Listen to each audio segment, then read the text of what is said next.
Welcome to my YouTube channel HR educational hub মৰমৰ ছাত্ৰ ছাত্ৰীসকল। আজি আমি আলোচনা কৰিম অসম জাতীয় বিদ্যালয়ৰ ক্লাছ সায়েন্সৰ ক্লাছ 6ৰ চেপ্টাৰ 5 জীৱৰ আৱাসস্থলী। ইয়াৰ আগতে আমি 4টা চেপ্টাৰ আলোচনা কৰিছো। আজি আমি আলোচনা কৰিম জীৱৰ আৱাসস্থলী চেপ্টাৰৰ যেটো প্ৰশ্নাৱলী আছে, প্ৰশ্নাৱলীৰ 100% কোৱেশ্চনৰ আনসাৰ।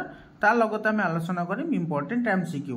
যিবোৰ এমসিকিউ তোমালোকৰ বিভিন্ন ধৰণৰ কম্পিটিটিভ এক্সামত খুবেই দৰকাৰী হয়। মৰমৰ ছাত্ৰ ছাত্ৰীসকল, তোমালোকে জানাই আজিকালি এমসিকিউৰ কিমান গুৰুত্ব বাঢ়িছে, গতিকে সেইকাৰণে তোমালোকৰ কাৰণে চেপ্টাৰৰ পৰা মই এমসিকিউ বাছি উলিয়াইছো, যিবোৰ এমসিকিউ বিভিন্ন ধৰণৰ কম্পিটিটিভ এক্সামত অহাৰ বহুতে চান্স আছে। তো আহা প্ৰথমতে আমি যিখিনি প্ৰশ্ন আছে সেই প্ৰশ্নৰ এনসাৰখিনি চাওঁ, তাৰ পিছত আমি এমসিকিউখিনি চাম। ইয়াতে সব প্ৰথম প্ৰশ্নটোত কি কৈছে, শুদ্ধ উত্তৰ বাছি উলিওৱা। 1 নম্বৰত কৈছে ধাৱনশীল প্ৰাণীৰ এটা উদাহৰণ হ'ল। ধাৱনশীল প্ৰাণী সেইবোৰক কোৱা হয় যিবোৰ তোমাৰ মাটিৰ ওপৰত দৌৰিব পাৰে বা ফুৰিব পাৰে, সেইবোৰক ধাৱনশীল প্ৰাণী বুলি কোৱা হয়। তো সেইটো হ'ব তোমাৰ হৰিণা। এটা বি অপশ্যনটো আমাৰ কি হ'ব, কাৰেক্ট অপশ্যন হ'ব। 2 নম্বৰ প্ৰশ্নটো চোৱা, ফুলৰ সহায়ত উশাহ লোৱা প্ৰাণীবিধ হ'ল। এইটো ফুল মানে গিল যিটো কম ইংৰাজীত, ফুলৰ সহায়ত কোনে উশাহ লয়? এটা আমাৰ ৰোম আছে, ফুলৰ সহায়ত উশাহ লয়। এইটো চোৱা, ডলফিনৰ এটা মাছ হয়, কিন্তু ডলফিনে হাওঁফাওঁৰ সহায়ত কি কৰে, উশাহ নিশাহ লয়। তোমালোকে এইটো ভুল নকৰিবা। আমাৰ ডি অপশ্যনটো কি হ'ব, কাৰেক্ট অপশ্যন হ'ব। ইয়াৰ পিছত 2 নম্বৰ চোৱা, খালী ঠাই পূৰ কৰা। এটা আমাৰ খালী ঠাই আছে। ইয়াতে কি কৈছে চোৱা, খাগৰি এবিধ ডেছ জাতীয় উদ্ভিদ। খাগৰি কি হয়, তৃণজাতীয় উদ্ভিদ হয়। তো খালী ঠাইত আমি তৃণ লিখিব লাগিব। 2 নম্বৰত কৈছে জীৱ বুলিলে আমি ডেছ আৰু ডেছ দুয়োকে বুজো। তো জীৱ সেইবোৰক কোৱা হয় যিবোৰৰ প্ৰাণ আছে। তো উদ্ভিদ আৰু প্ৰাণী দুয়োটাৰে প্ৰাণ আছে, সেইকাৰণে জীৱ বুলিলে আমি কি বুজি পাম, উদ্ভিদ আৰু প্ৰাণী দুয়োটাকে বুজি পাম। 3 নম্বৰ চোৱা, ডেছ আৰু ডেছ চৰাই উৰিব নোৱাৰে। কোনে কোনে উৰিব নোৱাৰে? উট পক্ষী আৰু কিউবি। কিউ এটা সৰু প্ৰজাতিৰ চৰাই হয়, ই কিন্তু কি কৰিব নোৱাৰে, উৰিব নোৱাৰে। এইটো হ'ব উট পক্ষী আৰু কিউবি। ইয়াৰ পিছত আছে ডেছ তৃণভূমিত থাকে। তৃণভূমিত কোন থাকে? হৰিণা। হৰিণা তৃণভূমিত থাকে। ইয়াৰ পিছত 3 নম্বৰ কুৱেশ্যনটো চোৱা, আৱাসস্থলী কি? তো এটাৰ এনসাৰ তোমালোকে এনেদৰে লিখিবা, জীৱ এটাই স্বাভাৱিকভাৱে বাস কৰা স্থানকে আৱাসস্থলী বোলা হয়। তো এটাৰ এনসাৰ লিখিলে হৈ যাব। ইয়াৰ পিছৰ প্ৰশ্নটো চোৱা, ইয়াৰ পিছৰ প্ৰশ্নটোত আছে আমাৰ যে মেটেকা কেনেকে পানীত উপঙি থাকে। বহুত ইম্পৰ্টেণ্ট কুৱেশ্যন হয়। এনেকুৱা ধৰণৰ প্ৰশ্ন তোমালোকৰ ফাইনেল এক্সাম বা তোমালোকৰ ইউনিট টেষ্টতো আহিব পাৰে বা হাফ ইয়াৰলিতো আহিব পাৰে। এইটোৰ এনসাৰ লিখিবা এনেদৰে, মেটেকা বুনিয়াদী জলজ উদ্ভিদত অসংখ্য ক্ষুদ্ৰ ক্ষুদ্ৰ ছিদ্ৰযুক্ত মোনা থাকে। এই মোনাসমূহত থকা বায়ুৱে উদ্ভিদক উপঙি থকাত সহায় কৰে। মৰমৰ ছাত্ৰ ছাত্ৰীসকল, মই যিবোৰ এনসাৰ লিখিছোঁ প্ৰতিটো এনসাৰ তোমালোকৰ বুকৰ পৰা ডাইৰেক্টলি লোৱা হৈছে। কোনো ধৰণৰ এক্সটাৰ্নেল সোৰ্স ইউজ কৰা হোৱা নাই, ডাইৰেক্টলি তোমাৰ বুকটোহে ফলো কৰা হৈছে। আৰু তোমালোকেও সদায় বুকটো ৰিডিং কৰিবা, কাৰণ বুকটোৰ চেপ্টাৰ নলেজ থকাটো বহুতেই দৰকাৰী হয়। মৰমৰ ছাত্ৰ ছাত্ৰীসকল, তাৰ পিছৰ প্ৰশ্নটো চোৱা, গড়ে গৰমত কিয় বোকাত লুটি বাগৰ দি থাকে? এইটো হ'ব এনসাৰটো লিখিবা এনেদৰে, গড়ে গৰমৰ পৰা ৰক্ষা পাবলৈ লুটি বাগৰ মাৰে। এইটো এনসাৰ লিখিলে হৈ যাব। ইয়াৰ পিছত চোৱা 6 নম্বৰ প্ৰশ্ন, অভিযোজন কাক বোলে? ইয়াৰ প্ৰয়োজনীয়তা কি? বহুত ইম্পৰ্টেণ্ট কুৱেশ্যন হয়। এনেকুৱা ধৰণৰ কুৱেশ্যন তোমালোকৰ আপাৰ ক্লাছতো লাগিব, মানে তোমাৰ 7, 8, 9, 10 পৰ্যন্ত লাগিব।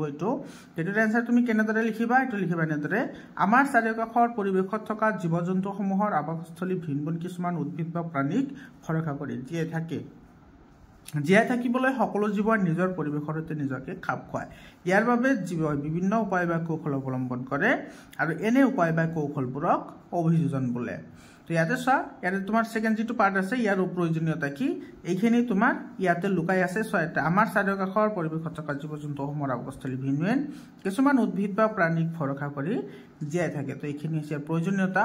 অৰ্থাৎ তোমাৰ যদি অভিযোজন কৰিবলগীয়া হয় বা অভিযোজন অবিহনে জীৱ এটা পৰিৱেশৰ লগত জীয়াই থাকিব নোৱাৰে। জীয়াই থাকিবলৈ হ'লে অভিযোজনটো আমাৰ দৰকাৰ হ'বই হ'ব।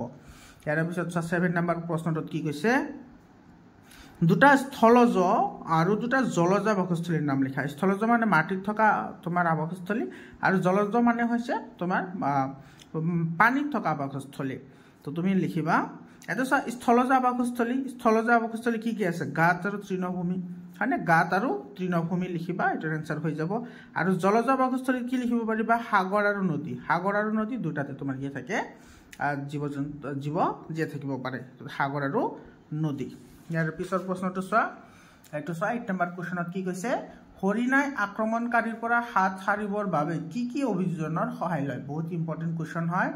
এটা চোৱা, এটাৰ এনসাৰ লিখিবা এনেদৰে, হৰিণাই আক্ৰমণকাৰীৰ পৰা হাত সাৰিবলৈ এইবোৰ অভিযানৰ সহায় লয় হৰিণাৰ কাণ দীঘলীয়া সেইবাবে ইহঁতে সহজে খাদ্যৰ উমান পায় ইয়াৰ উপৰিও ইহঁতৰ চকু মূৰৰ কাষৰ ফালে থাকে সেয়ে ইহঁতে চাৰিওফালে চাব পাৰে দ্ৰুত গতিৰ বাবে ইহঁতে নিজে আক্ৰমণকাৰীৰ পৰাও বাচিব পাৰে তো এইখিনি হৈছে অভিযোজন তো এইখিনি তোমালোকে লিখিলে এনসাৰ হৈ যাব বৰাবৰ ছাত্ৰ ছাত্ৰীসকল তোমালোকৰ কাৰণে এটা গুড নিউজ আছে তোমালোকে যদি আজমত সুপাৰ 40 বা জৱাহৰ নেহৰু বিদ্যালয় হেবুৰত যদি এন্ট্ৰেন্স দিব বিচৰা তেতিয়াহলে মোৰ চেনেলৰ থ্ৰুদি তোমালোকে এন্ট্ৰেন্স পৰীক্ষাটো দিব পাৰিবা আৰু তোমালোকে ক্লাস 6 ৰ পৰা ক্লাস 10 লৈকে কোনো ধৰণৰ চিন্তা কৰিব নালাগে 6 ৰ পৰা ক্লাস 10 লৈকে সায়েন্স ম্যাথছ আৰু এছামিছ এই তিনিটা বিষয়ৰ ওপৰত তোমালোকক মই 100% ফ্ৰী অফ কষ্ট তোমালোকক পঢ়াম গতিকে তোমালোকে চেনেলটো সাবস্ক্ৰাইব কৰা আৰু তোমালোকৰ কাৰণে হোৱাটছআপ গ্ৰুপ বনোৱা হৈছে তোমালোকে হোৱাটছআপ গ্ৰুপত জয়েন হৈ লোৱা ইয়াৰ পিছত 7 নম্বৰ কোৱেশ্চনটো চোৱা চৰাইবোৰে উৰিবৰ বাবে কেনে ধৰণৰ অভিযোজনৰ আশ্ৰয় লয় এটাৰ এনসাৰ লিখিবা এনেদৰে চৰাইবোৰে উৰিবৰ বাবে এনে ধৰণৰ অভিযোজন লয় আৰু কেনে ধৰে অভিযোজনৰ আশ্ৰয় লয় চৰাই উৰিবলৈ কি হয় অগ্ৰপথ দেউকালৈ ৰূপান্তৰিত হয় তদুপৰি ইহঁতৰ হাড়বোৰ ফুপুলা ফলত দেহৰ ওজন কমে আৰু এনে অভিযোজনৰ বাবে চৰাই উৰিব পাৰে তেটো এনসাৰ এনেদৰে লিখিলে হৈ যাব 10 নম্বৰ কোৱেশ্চনটো চোৱা মৰুভূমিত প্ৰাণী আৰু উদ্ভিদৰ অভিযোজনৰ বিষয়ে চমুকৈ লিখা এটো এনেদৰে এনসাৰ লিখিবা মৰুভূমিত থকা উদ্ভিদসমূহে অভিযোজনৰ সহায় লয় এই উদ্ভিদবোৰৰ পাত নাথাকে পাতসমূহ কাইটলে ৰূপান্তৰ হয় ই উদ্ভিদৰ পৰা ওলাই যোৱা পানীৰ পৰিমাণ কমায় এই উদ্ভিদৰ কাণ্ড ৰখাল হয় গতিকে তৃণভূমিত থকা জীৱসমূহৰ মূল অভিযোজন হল দেহত পানী সংৰক্ষণ কৰা আৰু পৰিৱেশৰ উষ্ণতাৰ অত্যাধিক পৰিৱৰ্তনৰ সৈতে নিজকে খাপ খুৱাই ৰখা তেটো এনেদৰে লিখিলে হৈ যাব 11 নম্বৰ প্ৰশ্নটো চোৱা কি কৈছে মাছৰ জলজ অভিযোজনৰ কিছুমান কৌশল বৰ্ণনা কৰা এটো এনসাৰ লিখিবা এনে ধৰণে মাছে ফুলৰ সহায়ত উশাহ নিশাহ লয় ইহঁতৰ শৰীৰ দীঘলীয়া হোৱাৰ বাবে পানীত চলাচল কৰাত সহায় কৰে ফিছাৰ সহায়ত মাছে সাঁতুৰিব পাৰে দেহত থকা পাখিৰ সহায়ত মাছে গতি সলায় আৰু এনেদৰে মাছে পানীত অভিযোজন চলায় ইয়াৰ পিছত চোৱা 12 নম্বৰ কোৱেশ্চনটো কি কৈছে চাৰিটা জলজ আবাসস্থলীৰ বৰ্ণনা কৰা তেটো এনসাৰ লিখিবা এনেদৰে চাৰিটা আবাসস্থলী হৈছে পুখুৰী নিজৰা নদী আৰু সাগৰ এটো যেহেতু তোমাৰ বৰ্ণনা কৰিবলৈ দিছে গতিকে তুমি অলপ লিখিব লাগিব তো এনেদৰে লিখি দিবা পুখুৰী পুখুৰীৰ বিষয়ে লিখিবা পুখুৰীত সাধাৰণতে মাছ কাছ বেং হাঁহ আদি থাকে নিজৰা লিখিবা সাধাৰণতে অন্য ধৰণৰ মাছৰ লগতে পাহাৰীয়া মাছও থাকে নদী লিখিবা নদীত সাধাৰণতে মাছ কাছ হাঁহ বেং থকাৰ উপৰিও শিহু ঘৰিয়াল আদি থাকে আৰু সাগৰ লিখিবা সাগৰৰ বিভিন্ন ধৰণৰ মাছ অক্টোপাছ তিমি আদি থাকে ইয়াৰ পিছত 13 নম্বৰ কোৱেশ্চনটো চোৱা 13 নম্বৰ কোৱেশ্চনটোৰ কি কৈছে উটে মৰুভূমিত থকাৰ উপযোগী কৈ কি অভিযোজনৰ সহায় লয় এটাৰ এনসাৰ লিখিবা এনে ধৰণে উটৰ পিঠিত এটা কোষ আছে এই কোষটোতে বহু পৰিমাণে চৰ্বি জমা কৰি ৰাখে আৰু কোষটোৱে দেহৰ উষ্ণতা ৰক্ষা কৰাত সহায় কৰে লগতে খাদ্যৰ অভাৱৰ সময়ত কোষটোৱে প্ৰয়োজনীয় শক্তি যোগান ধৰে তুলনামূলকভাৱে উটৰ ঠেং দীঘল যাতে উষ্ণ বালিৰ তাপৰ পৰা ৰক্ষা পায় এটাৰ এনসাৰ এনেদৰে লিখিবা তোমাৰ এনসাৰ হৈ যাব মৰমৰ ছাত্ৰ ছাত্ৰীসকল তোমালোকক আকৌ এবাৰ কৈছো তোমালোকে ক্লাস 6 ৰ পৰা ক্লাস 10 লৈকে সায়েন্স ম্যাথছ আৰু এছামিছৰ কাৰণে কোনো ধৰণৰ টিউচন ল'ব নালাগে গোটেইখিনি তোমালোকে 100% ফ্ৰী অফ কষ্ট ভিতৰৰ প্ৰশ্ন আৰু পৰীক্ষাত আহিব পৰা প্ৰশ্ন সকলো তোমালোকে পাই যাবা তোমালোকে চেনেলটো সাবস্ক্ৰাইব কৰা আৰু তোমালোকৰ কাৰণে হোৱাটছআপ গ্ৰুপ বনোৱা হৈছে তোমালোকে তাতে জয়েন হোৱা এটা আমি আহিছো মোস্ট ইম্পৰ্টেন্ট এমসিকিউ বোৰ কি কৈছে চোৱা সকলো জীৱ জীয়াই থাকিবলৈ তলৰ কোনটোৰ প্ৰয়োজন নহয় সব বহুত ইম্পৰ্টেন্ট কোৱেশ্চন হয় এটো কিন্তু আপাৰ ক্লাছতো লাগে আৰু আজমত সুপাৰ 40 তেনেকুৱা ধৰণৰ প্ৰশ্ন আহে সকলো জীৱ জীয়াই থাকিবলৈ তলৰ কোনটো প্ৰয়োজন নহয় এটো হৈছে প্ৰজনন ঠিক আছে খাদ্য পানী সূৰ্য গুটেকেটা লাগে কিন্তু আমাৰ প্ৰজনন নালাগে মানে প্ৰজনন থাকিলেও জীয়াই থাকিব পাৰি প্ৰজনন নাথাকিলেও জীয়াই থাকিব পাৰি এটো আমাৰ কাৰণে জীৱন প্ৰক্ৰিয়া নহয় বা আমাৰ কাৰণে বাধ্যতামূলক নহয় ইয়াৰ পিছৰ প্ৰশ্নটো তোমাৰ কি কৈছে ইয়াতে চোৱা ইয়াৰ পিছৰ প্ৰশ্নটোত কৈছে আবাসস্থলীৰ প্ৰকাৰ কেইটা আবাসস্থলীৰ প্ৰকাৰ হৈছে দুটা এটা হৈছে স্থলজ মানে আৰু এটা হৈছে তোমাৰ কি জলজ প্ৰধানকৈ দুই প্ৰকাৰ আবাসস্থলী প্ৰধানকৈ দুই প্ৰকাৰ ইয়াৰ পিছত চোৱা তোমাৰ 3 নম্বৰ কৈছে অন্তৰ্ভূমিক প্ৰাণীৰ উদাহৰণ হ'ল অন্তৰ্ভূমিক মানে যেটো মাটিৰ তলত থাকে মাটিৰ তলত থকাবোৰক অন্তৰ্ভূমিক মানে ভূমিৰ তলত থকা তো কি হয় কেঁচু মাটিৰ তলত থাকে ধাৱনশীল প্ৰাণীৰ উদাহৰণ তো গৰু হৰিণা হাতী গুটেকিটা এটো তোমাৰ ডি অপশনটো কাৰেক্ট হ'ব তলৰ কোনটো বৃক্ষীয় প্ৰাণী নহয় বৃক্ষীয় প্ৰাণী মানে গছত থকা প্ৰাণী সোৱা হাতে কি কৈছে ফেসা কুলি মেকুৰী হয়নে ফেসা তোমাৰ কুলি মেকুৰী এবোৰৰ ভিতৰত সোৱা ইয়াতে তোমাৰ যেটো কেৰকেটুৱা আছে সেই কেৰকেটুৱাটো তোমাৰ কি নহয় বৃক্ষীয় প্ৰাণী নহয় ইয়াৰ পিছৰ প্ৰশ্নটো সোৱা ইয়াৰ পিছৰ প্ৰশ্নটো তোমাৰ কি কৈছে ইয়াতে আচ্ছা ইয়াতে তোমাৰ কি কৈছে এটো 5 নম্বৰ কোৱেশ্চনটো আকৌ এবাৰ চাচোন তলৰ কোনটো বৃক্ষীয় প্ৰাণী নহয় ইয়াতে বৃক্ষীয় প্ৰাণীৰ কথা কৈছে বৃক্ষ প্ৰাণী ইয়াতে তোমাৰ ডি নম্বৰটো হ'ব মেকুৰী তোমাৰ কি নহয় বৃক্ষ প্ৰাণী নহয় বৃক্ষ প্ৰাণী হেবোৰ কোৱা হয় যিবোৰ গছত থাকে ফেসা থাকে কুলি থাকে কেৰকেটুৱাও থাকে কিন্তু মেকুৰী নাথাকে তেৰে ডি অপশনটো কি হ'ব আমাৰ কাৰেক্ট অপশন হ'ব 6 নম্বৰ প্ৰশ্নটো সোৱা জলজ আবাসস্থলীৰ উদাহৰণ হ'ল জলজ মানে পানী থকা আবাসস্থলী য'ত তোমাৰ জীৱ-জন্তু থাকিব পাৰে তো বৃক্ষও নহয় অন্তৰ্ভূমিও নহয় মাটিও নহয় সাগৰ তেৰে ডি অপশনটো কি হ'ব কাৰেক্ট অপশন হ'ব 7 নম্বৰ প্ৰশ্নটো সোৱা বহুত ইম্পৰ্টেন্ট কোৱেশ্চন হয় ইয়াতে কি কৈছে তো সকলো জীৱই জীয়াই থাকিবলৈ পৰিবেশৰ লগত মিলি থাকিবলৈ কিছুমান কৌশল অৱলম্বন কৰে আৰু ইয়া কি বুলি কোৱা হয় ইয়া কোভিজন বুলি কোৱা হয় তেৰ বি অপশনটো কাৰেক্ট অপশন হ'ব ইয়াৰ পিছত প্ৰশ্নটো সোৱা মাছৰ অভিযোজনৰ অংশ নহয় মাছৰ যিবোৰ অভিযোজন হয় হেবোৰৰ অংগ নহয় কোনটো হেটো আমাক খুদিছে সোৱা ফুল থাকে এটো এটা অভিযোজন হয় দেহৰ চেপেটা আকৃতি এটো এটা অভিযোজন হয়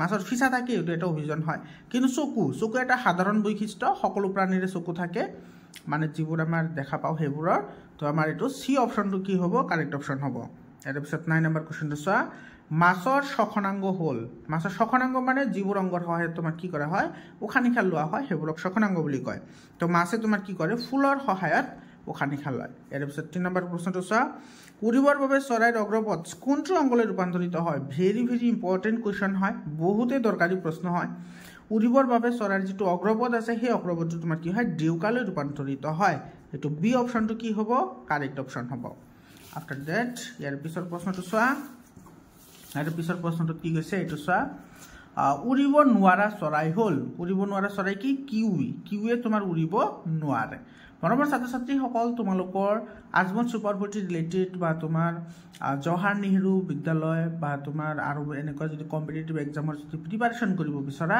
তেতিয়া হলে তোমালোকে এটো মোৰ পাৰ্সোনাল নাম্বাৰ হয় তোমালোকে এটো নাম্বাৰত হোৱাটসঅ্যাপ কৰিবা 7002824673 এটো মোৰ পাৰ্সোনাল নাম্বাৰ হয় তোমালোকে এতে কন্টাক্ট কৰিবা হোৱাটসঅ্যাপ কৰিবা কল নকৰিবা 12 নম্বৰ কোৱেশ্চনটো সোৱা তৃণভূমিত থকা প্ৰাণীবোৰৰ প্ৰধান অভিযোজন হ'ল যিবোৰ তৃণভূমিত থাকে হেবোৰ প্ৰধান অভিযোজন কি হেবোৰ প্ৰধান অভিযোজন হৈছে দ্ৰুত গতি এটো তোমাৰ বি অপশনটো কাৰেক্ট হ'ব কাৰণ যদি হিহতে দৌৰিব নোৱাৰে তেতিয়া হলে হিহতে বাঘ ভালুকে এইবোৰে হিহতক খাই পেলাব সেই কাৰণে এটাৰ আনসাৰ হ'ব বি নম্বৰটো 30 নম্বৰ সোৱা বৈজ্ঞানিক পদ্ধতিৰে নিৰ্দিষ্ট আলয়ত উদ্ভিদক সংগ্ৰহ কৰা পদ্ধতিটো হ'ল কি কয় হেতু বৈজ্ঞানিক পদ্ধতিৰে যদি ৰখা হয় হেতুক আমি হাৰ্বেৰিয়াম বুলি কওঁ এৰ সি অপশনটো কি হ'ব কাৰেক্ট অপশন হ'ব ঠিক আছে বৈজ্ঞানিক পদ্ধতিৰ কথা কৈছে তোমাৰ ৰাষ্ট্ৰীয় অভয়াৰণ্য ৰাষ্ট্ৰীয় উদ্যান তাৰপিছত তোমাৰ বোটানিক্যাল গাৰ্ডেন এবোৰ হৈছে তোমাৰ প্ৰাকৃতিক ঠিক আছে কিন্তু এটো হৈছে মানৱ সৃষ্ট গতিকে আমাৰ সি অপশনটো কি হ'ব কাৰেক্ট অপশন হ'ব ইয়াৰ পিছত সোৱা উটৰ কুজাটোৰ প্ৰধান কাম হ'ল উটৰ যেটো কুজা থাকে হেতু প্ৰধান কাম কি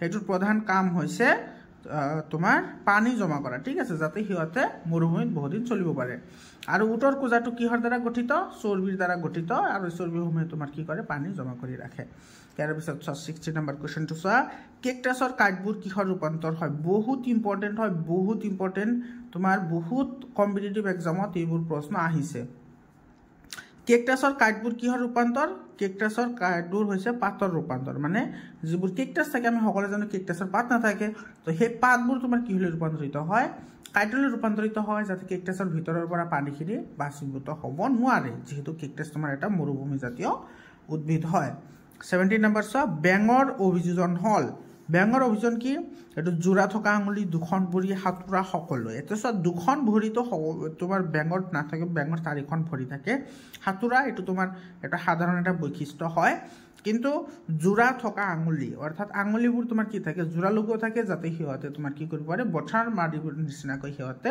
চলাফুৰা কৰিব পাৰে মৰমৰ ছাত্ৰ ছাত্ৰীসকল তো এইটো আছিল আমাৰ এই চেপ্টাৰ 5ৰ সকলোখিনি ইম্পৰ্টেণ্ট MCQs লগতে প্ৰশ্নাৱলী তো তোমালোকক সায়েন্স মেথছৰ কাৰণে কোনো ধৰণৰ চিন্তা কৰিব নালাগে আপ টু ক্লাছ 10 তোমালোকে 100% ফ্ৰী অফ কষ্ট তোমালোকে পঢ়িব পাৰিবা গতিকে তোমালোকে চেনেলটো সাবস্ক্ৰাইব কৰা আৰু তোমালোকৰ কাৰণে হোৱাটছআপ গ্ৰুপ বনোৱা হৈছে হোৱাটছআপ গ্ৰুপৰ লিংক মই ডেসক্ৰিপচনত দি দিছো তোমালোকে তাতে জয়েন হৈ লোৱা আজিৰ কাৰণে এইখিনি আকৌ লগ পাম বেলেগ এটা ভিডিঅ'লৈ ধন্যবাদ